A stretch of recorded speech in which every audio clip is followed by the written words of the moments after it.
The program is called Dynamic Discussions. It's where we get the opportunity to interview with people like you. It's such an amazing opportunity for us. If I could I turn it over to you to just kind of introduce yourselves to the community first and foremost? Can we start there?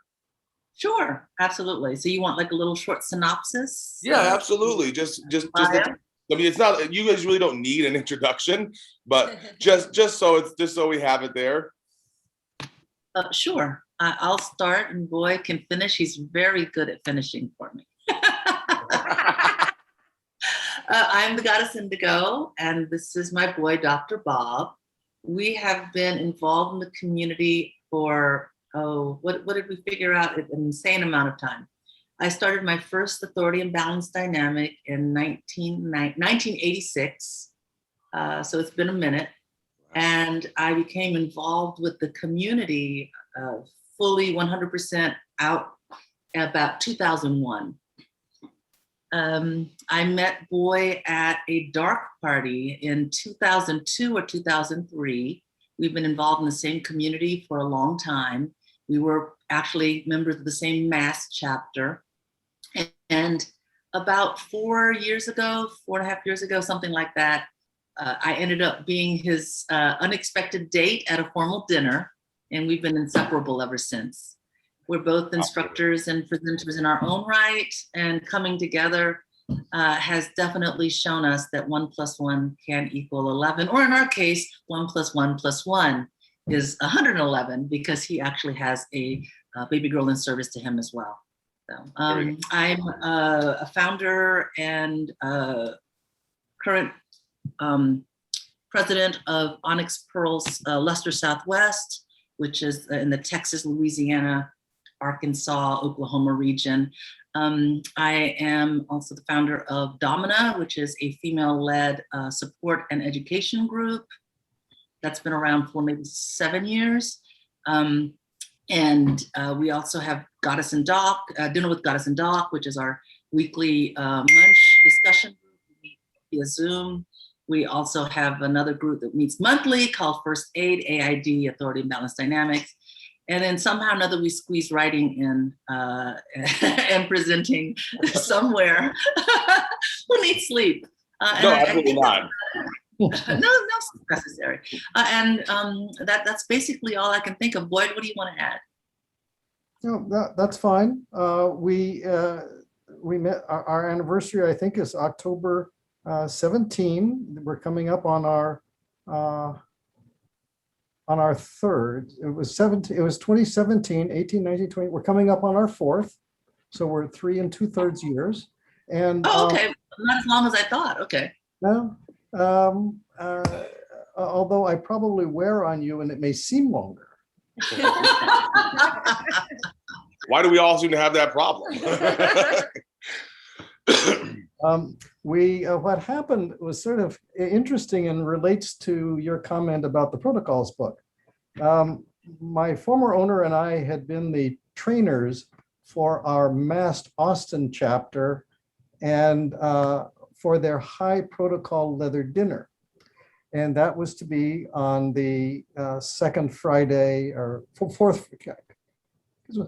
It was, I guess, a fourth Friday. It would have, or third Friday. It would have had to have been in October. So I may be off on the 17th. At any rate, my former owner and I had been away at a conference, DomCon, and she had an epiphany in a class at DomCon and revealed that we weren't in a relationship, which was interesting news to me. I had wondered where we stood, and somebody in class actually asked. They said, describing everything that you've described, are you actually still in a relationship? And she said, no. But the problem with that was that we had the masked high protocol leather dinner the following Friday night, and she declined to be there on the grounds that she didn't want to appear to still be in a relationship with me. And that led the mass chapter president to suggest that Goddess Indigo and I go together. And the goddess and I had as she has said, a really long relationship. We were friends. We'd never really thought of one another as partners because we had partners. But at that point, she didn't exactly, and I didn't suddenly. And so we had such a marvelous time at the dinner that we became inseparable. Funnily enough, we're both a mega poly. We're not just poly, we're mega poly. So I don't know that that in and of itself was the issue. I don't think we saw each other quite that way. So that I think it was more that than anything, because we've always had mad respect for each other. Yes. We'd be at the mass meetings and one of us would say something, the other one would look and then furiously take notes like, oh, that's a, you know, so we had always had a lot of respect for each other, and the way we perceive our community, what it is that we do. So yeah, we kind of had our own little private fan club, but never thought about being in a dynamic ourselves until the mass chapter president, the directors said, Dr. Bob, would you be okay with the goddess Indigo being your person to serve? And his answer was? What was it? It was something like, oh my God, is the Pope Catholic? Yes. Isn't it a beautiful, isn't it just crazy how things work out? Mm-hmm. Yes. That's the beauty of life, right? Yes. So you have obviously authored many books. What are some of the books that, I mean, I've obviously referenced the Handbook for the Female Slave as something that inspired us quite a bit. What other books have you all recently authored that you would like to share with the community? Well, let me end up at the recently. Let me go back and start with the sets that preceded my relationship with Master, because we're going quite a bit beyond what I had done before now. So let me begin by going back. The book that you referenced was from my first series of books called Master-Slave Relationships. And that was in the 2005, 6, 7, 8, 9 period. I updated the first book in that series, which was called, it was then called Master-Slave Relationships Handbook of Theory and Practice. This is now in the Master-Slave Mastery series, updated Handbook of Theory and Practice. Then the one that followed that was in fact the Protocols book that you read, and the updated version is Master-Slave Mastery Protocols, Refining the Intent of Your Relationship. Now this largely has my former owner's voice in it, and so Master and I are in the process of revising this, coming out with a second edition that is more us and less my former owner. Then the third in the series that I did is Master-Slave Mastery Advanced, and this is called Refining the Fire Ideas That Matter. And this is for people who have been in an MS structure for at least 5 years, or it will make no sense. I made no effort to build up to this. It's a standalone book. It assumes you're familiar with the other books, and it's advanced material.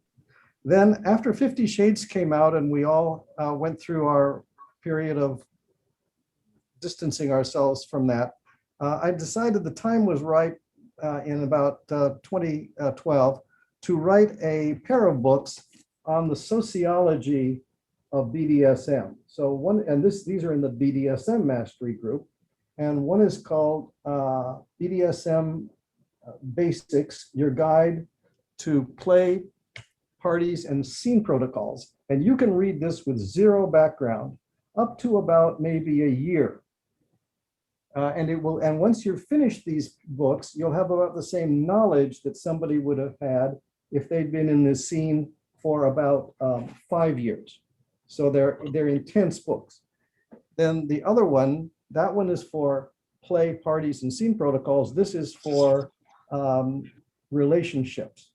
It's a guide creating mindful relationships for dominants and submissives. So all of these you can find either on Amazon or on our own website that we'll reference later for you. Okay, perfect. And we'll make sure we put the website in a link too, so people can get to it. Okay, then when it comes to now the current books, the two that Master and I wrote together are actually almost at a different level.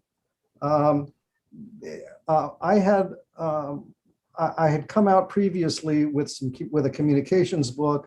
Master and I both had communications presentations that were very well developed. So when we started going over the topic of communications and what I had already written, we came up with a new book called In One Ear and Out the Other, Essential Guide for Effective Communication. And this is just about to come out in an audio book version. It's already 2/3 the way through production. Awesome. And the way Master and I operated, COVID was our friend. We had been writing sitting next to one another. She's a real estate agent. So I would come over to her house, which is about, and we would constantly be interrupted with phone calls and things that she just had to do right then. And we would sit next to one another and write on one computer. With COVID, however, we discovered a software called SplashTop, which is a remote access software. So in fact, I can sit here and she's inside my computer and she can sit there and we can work on the same document. And then we would have our phones sit in a little, sit on a stand. And so the phone is to the side and we're speaking while we're working in the same document. And if she needed to go run and show a house, not a problem. We just stopped and then she'd come back. So this turned out to be extremely effective. You couldn't go anywhere in this time last year. So we worked a lot. So that book is out. And the next book that we did, I had a presentation called The Anatomy of a Scene. Let's slow down just a little bit. Before COVID, we were meeting at the house at least 3 days a week and working together and having at least one formal dinner. It was our time to bond, etc. And it was really interesting writing with him in person and then virtually, because honestly, that's when our real love affair began. We would come up with a turn of phrase and we would look at each other and actually we'd get misty or actually start crying because it was just so magical working with him. He's the depth and breadth that we bring to each other is incredible. The way he supports my ideas, my visions, his capacity to manifest my will is just incredible in so many ways. And writing with him was just a love affair daily. It was some of the most intense and intimate moments of my life. That's so amazing, y'all. Yeah, once we have written the paragraph, we've put every single paragraph in all of these books, everything that you've seen, every paragraph has gone through a software called White Smoke. And White Smoke is a very fussy software. So it grades you across 6 dimensions, whether the sentence is a little too complicated, there are redundancies, there are word misuses in there. And by the time you get your 3 green bars across there, you've had to work it. Now, well, so Boy is not incredibly excited about my writing style per se. I often speak and work in what he calls, passive voice. So when he told me about this software, he's like, Master, I need you to understand that we're going to be putting this into the software. And it can be brutal, and then we'll have to work on fixing whatever is happening. And so, just be prepared. It's okay. We'll figure it out. We'll get the green bars and we'll keep moving. My love affair with Boy is nothing compared to my love affair with White Smoke. White Smoke loves me. It was horrible. It drives Boy crazy because that's his penultimate task, that we're written in a way that is going to be understood, that's clear, that's concise, and gets the point across, etc. And I'll just throw something in there, and it's just giving off these glorious green lights. But so it's been very, very funny. But when we write together, it's always correct. White Smoke loves us together. almost as much as it loves me by myself. It likes her Almost. Yeah, she's actually accurate. It likes her writing more than it likes my messing with it. That's really neat. I like that. White smoke. That's awesome. But anyway, continue, boy. I just had to throw that in there. Okay. It's just, I had to gloat for a moment. Well, rightfully, yeah, you certainly are tuned into what it's looking for. It's just the way I write naturally. What can I say? Maybe it's submissive. All right, here you go. So I had one of my presentations for a number of years had been the anatomy of a scene, and it deconstructed. It was the book, and the presentation was built off of a quote that my former master, I was preparing a presentation, and she said, you know, I think I remember something that's relevant here. And she grabbed Ties That Bind by Guy Baldwin and said, yeah, here it is. She had an almost eidetic memory, so she could actually do this. And she got the book and she opened it up and she says, yeah, here it is. You can get to a transcendent experience by stressing the mind through DS and the body through SM. And then it went on a little bit further, and he said, when you are doing this, you actually are in a semi-trance state. And there are risks when you're in a trance state, when you're in a dungeon setting. And it went on from there about how your vision is limited and your hearing is limited. And I said, as soon as I heard that, I said, well, that's called in the flow. And that's a psychological theory by Mikhail Csikszentmihalyi in the late 60s. And the book on that one is called the theory of optimal experience. So Master and I took the presentation and worked, and that created the book Safe, Sexy, and Consensual, Creating Magic in the Dungeon. And this is already in an audio book form. Now, there's no book out that's like this, anything like it at all. And this is written either, you can handle this as a beginner with a footnote. In order to get to making magic, you have to be already advanced in your skill sets. So you have to be past the point where you're thinking about whether you're going to deliver a backhanded flogging stroke or a forehanded flogging stroke, whether you're going to dump all of the falls onto the person's back, or whether you're going to have them thud. So you have to know your skills so that you can choose the skills to bring the bottom along. Once you have that, though, you need the theory of how to bring all of this together from the beginning of a negotiation through the pre-scene scene, how you manage the scene, how you even start the scene, what you have to be aware of during the scene, how you bring it down, and so forth. And we certainly say not all scenes have closure at the end. A punishment scene wouldn't, for example. A dungeon scene where you're responsible for cleanup is an exception. So we covered all of that in the book. And which, by the way, we are not proponents of punishment scenes. we don't do those. No. But that's unfortunately or fortunately, we're not in charge of every relationship under the sun. So free will is a thing. But with the SSC book, he came to me with this idea and said, you know, what do you think of this? And I sat there and I thought about it, and I was like, you know, that's basically, I was a pro-domination person, a pro-dominatrix for 7 years. And I still have relationships with my clients, even though I've been retired since 2010.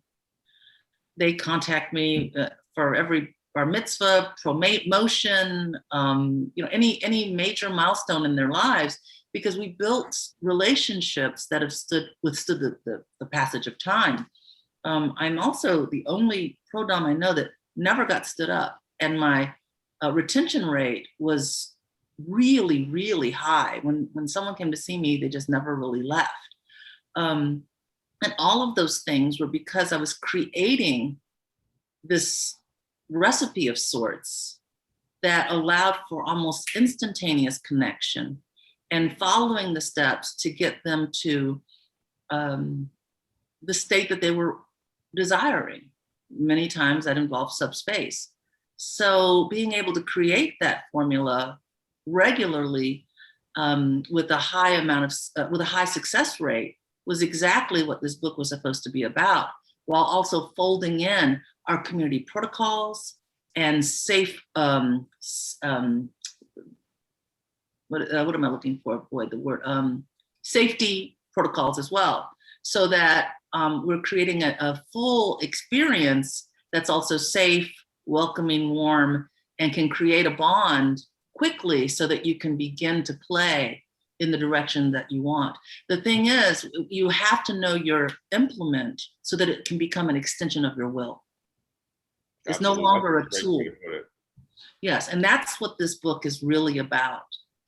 The language of play, not just how to play with someone. Right, that's correct. I like that. That's very good. I love that.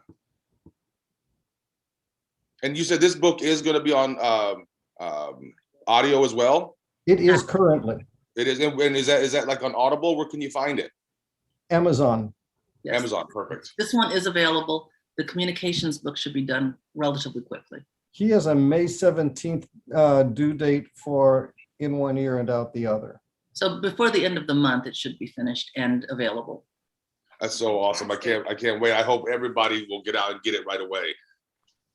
We're very excited.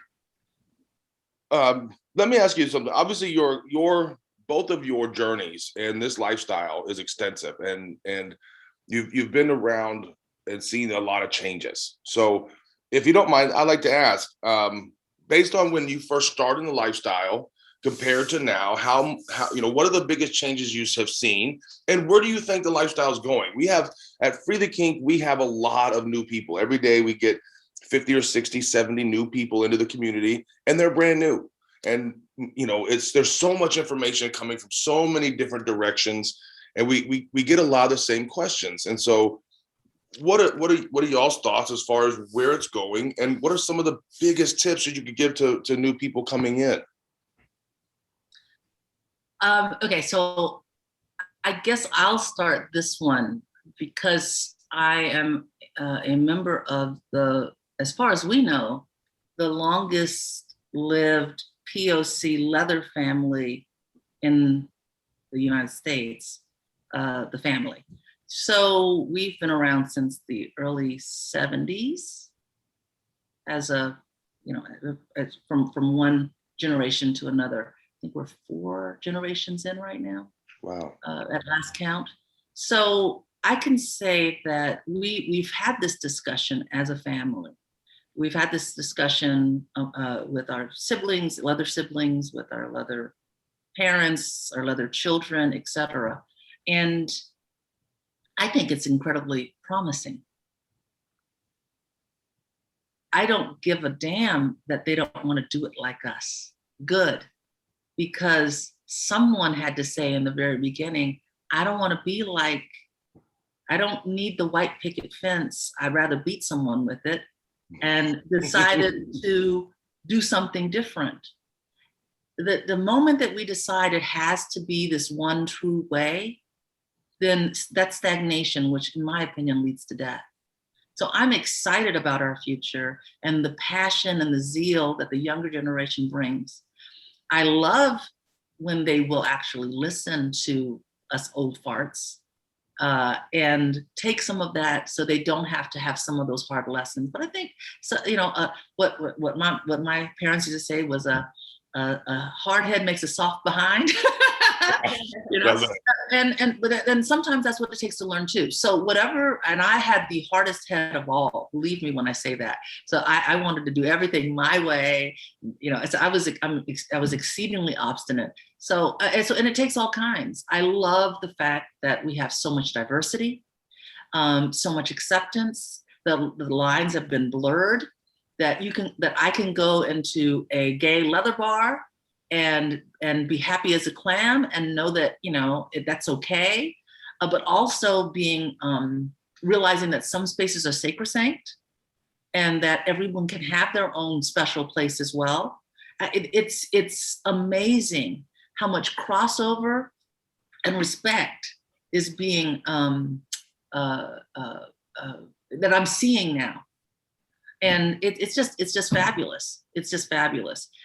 There are negatives, of course, but I'd rather concentrate on the positives and try to grow and nurture those things. I have my own leather children, and I honestly see the future as just limitless. I love it. I love it. Boy, what about you? Well, I was going to mention almost as preamble that that she and I come from different parts of the kink world. Master is very leather. She's a covered leather master. She comes from the tribe she comes from is headed by Mama Vi Johnson.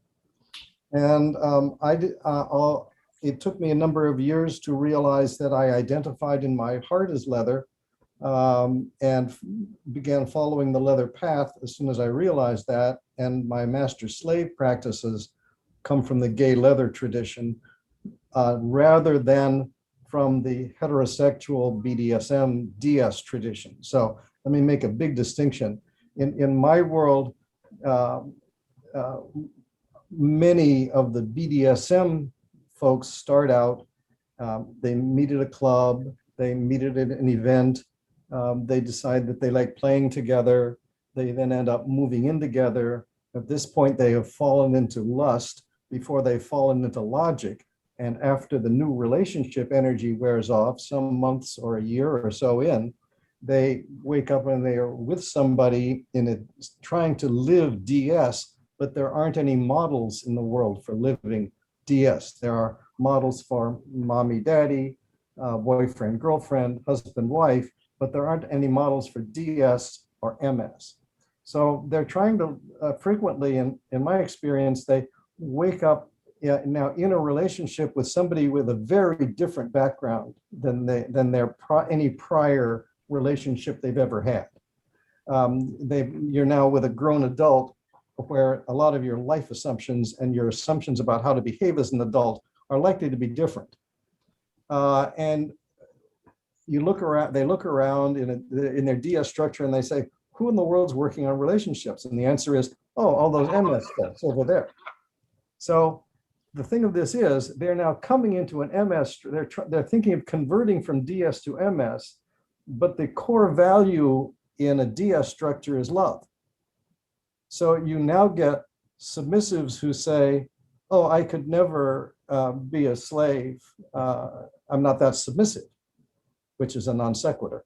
Or they'll say, well, I can only serve somebody I love.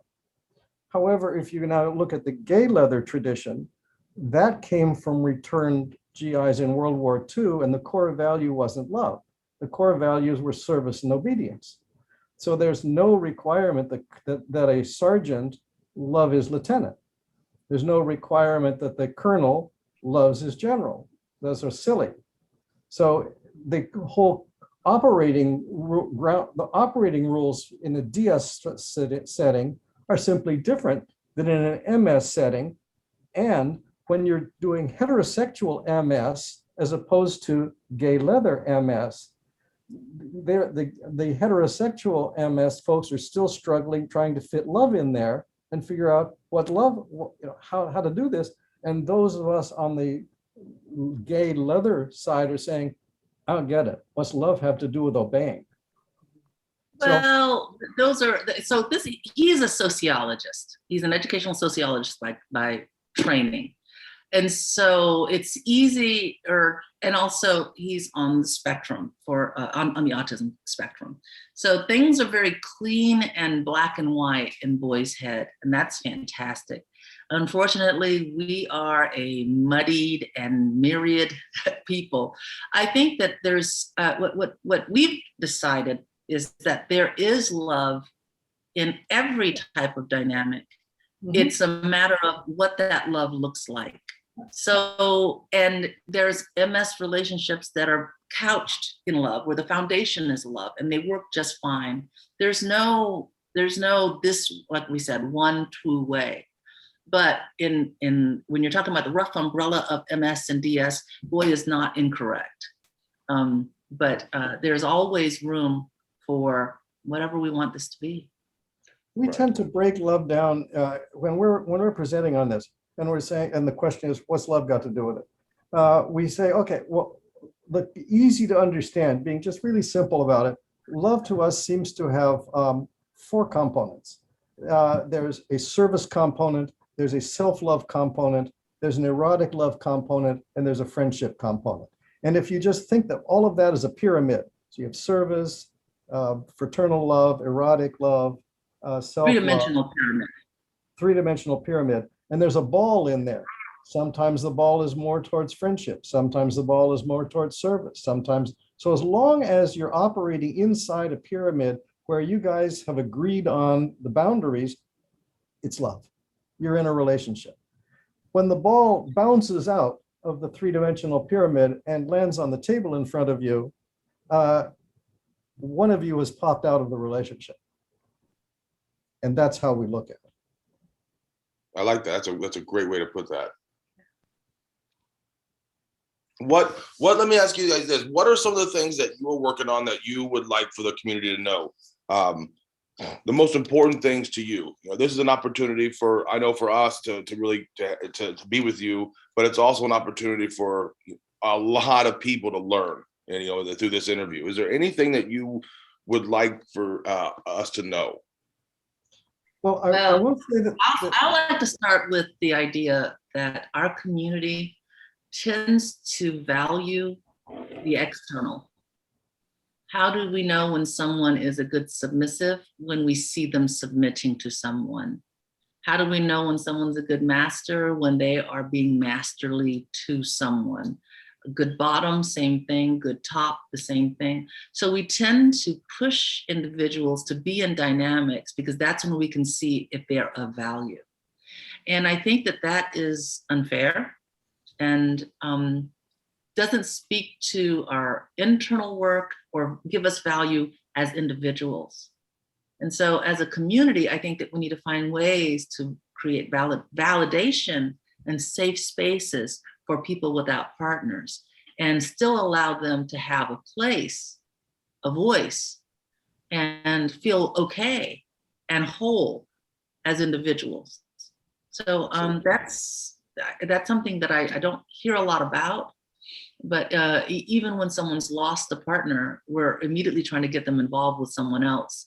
And I think that we don't hold people that are solo in good stead. Give them the space to just be them. I would definitely agree with that. A topic we discussed the other day was the fact that everyone seems to be in such a rush to get collared, such a rush to be in a dynamic. And if you don't know who you really are and what your true needs, desires, and wants are, and I don't mean to be rude, but it just seems like it's doomed to fail because you're never going to find satisfaction at a deep level if you're not taking the time. You got to understand self first before you can try to either serve someone else or be a master to someone else. I 100% agree. Someone recently that petitioned to serve me said, I think you can complete me. And I said, whoa, first of all, you can't complete me because I am a whole person. And if you don't feel the same way, we already have issues with alignment. Yeah, I love that. So, because that's what I'm looking for. I need to know that you're a whole, an entire person and that you have mastery over self. Otherwise, how can you truly surrender? Absolutely.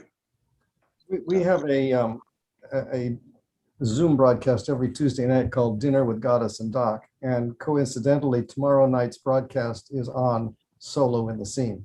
Oh, that's right. That's right. See, I get up on my soapbox every chance I get.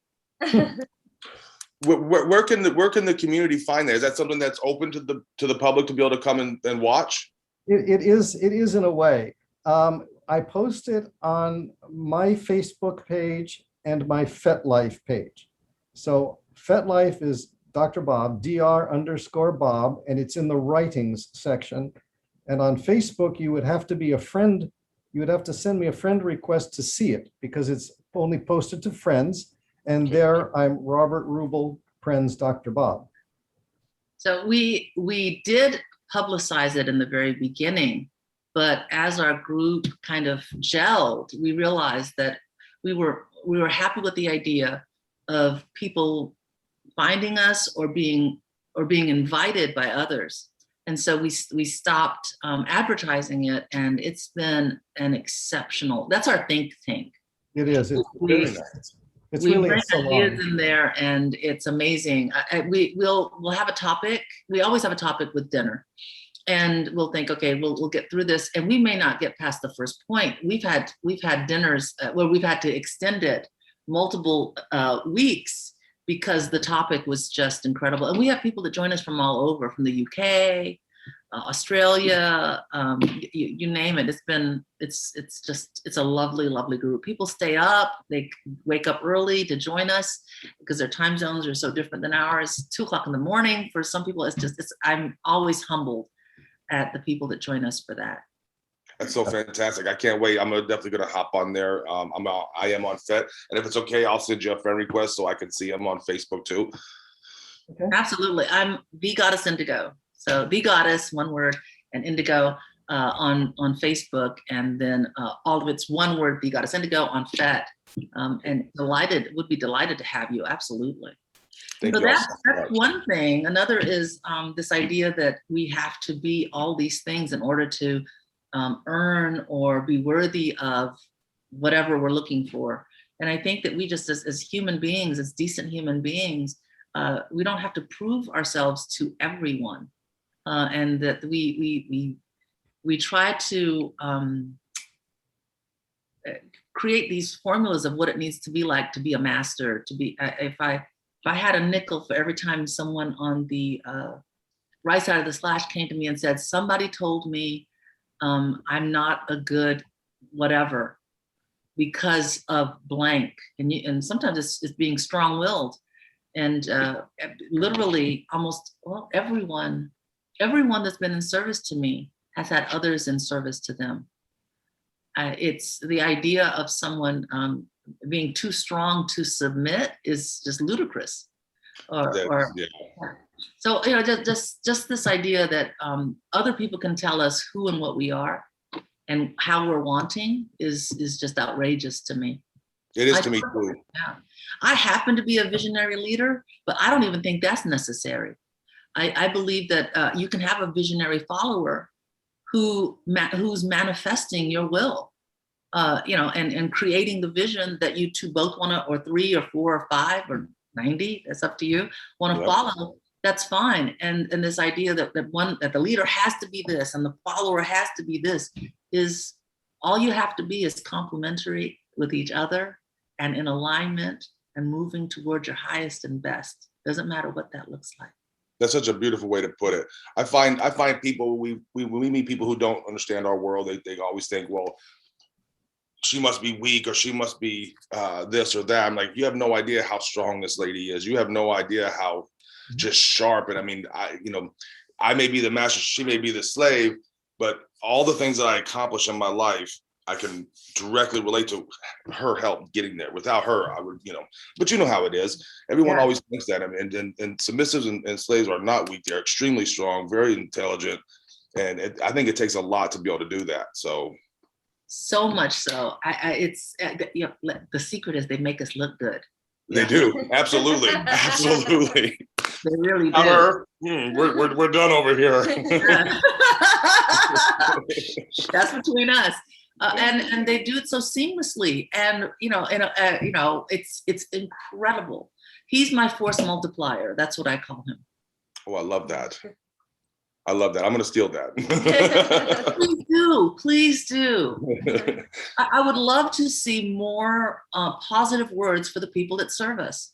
That, and powerful words like that. I call him my jet fuel, my rocket fuel, my force multiplier. Words that are powerful, because that's what he does. And, he's not running around wearing a harem outfit and satin all day, fanning himself, eating bonbons. He's working hard to make our lives what I've decided they need to be. And that requires strength, will, and force. Absolutely. And I demand all those things from anyone that serves me. Let me make another distinction that in my world between DS and MS that can help people that are starting out. From my view, a DS structure is one where you have somebody with a dominant personality who's paired up with someone with a submissive personality, and the amount of dominance and submission works for them, so they're able to form a union. On the gay leather side, the slave is 99% of the time a dominant person who is chosen to serve. And whether you have a dominant personality or a submissive personality isn't important on the slave side, because your obligation is to serve and obey. So when people say I'm not submissive enough to be a slave, they've rather missed the point that in the gay leather tradition, slaves are dominants. And I cite as authority for that Master Skip Chasey's article in the book that slave David Stein edited called Ask the Man Who Owns One, which are 19 in-depth interviews with gay men in master slave structures of at least 10 years duration. I thought the book was Ask the Man Who Owns Me. Ask the Man Who Owns Him. Him. Okay, him. Okay. No, okay. Ask the man who owns one. Ask the man who owns him. Ask the man who owns one. It's Ask the man who owns one. I'll look it up. Yes, Master. Slave David Stein. And in there, he had said that in a seminar. Him, ask the man who owns him. I know it wasn't one. It's Ask the Man That Owns Him. Thank you, Master. And that book, by the way, it is very useful for people who think that there's one true way, because the protocols from chapter to chapter to chapter are tremendously different. Another very good book, by the way, for getting different flavors of MS is Raven Caldera's book called Paradigms of Power. Yep. And my former owner and I were interviewed and appear in that book. And the way we described our structure was CEO to COO, a chief executive officer to a chief operating officer. And that is essentially what how Master and I work. You have a leader paired with a manager. And I'm an ops guy. I like that. I like that a lot. That's a phenomenal way to put that. I really do.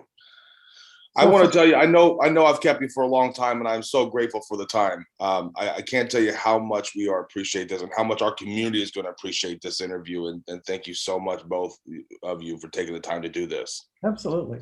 What I sure hope we get to meet you guys at some point in time. I know hopefully, in the next year or so, some of the events get started going again, and we surely look forward to meeting you along the way. Cool. That would be amazing and wonderful. Now, if there's anything we can ever do for you, please let us know. If you ever need to get something out, our community is wide open to you. Absolutely, anytime. Thank you all so very much for this. Yes, thank you so much. I have to say that my gift this evening has been your slave smile. Oh my Yes. goodness. Yes. She is a beautiful, beautiful, lovely woman. I can tell inside and out. My goodness. Yes. If hopefully you'll get a chance to meet her one day, she is something very special, far more than I deserve. I'll tell you that much. I know that feeling. I share Great, that. Hillary, it was good seeing you. Good meeting. Great to see you too, and I loved meeting you both. Thank you so much. And we'll send you a copy of the link for this, okay? Thank you very much. We really appreciate this The opportunity. pleasure and honor is absolutely ours. And I'll send you a link for we have a Square site that has all of the books in one place. Otherwise, you go to Amazon, and if you type in my name, then all of the books come up that way. Okay, that'll be perfect. Thank you so much, Dr. Bob. And guys, Indigo, thank you so Thank you much. so much. It was our absolute pleasure. Good night. Talk to you all soon. Good evening.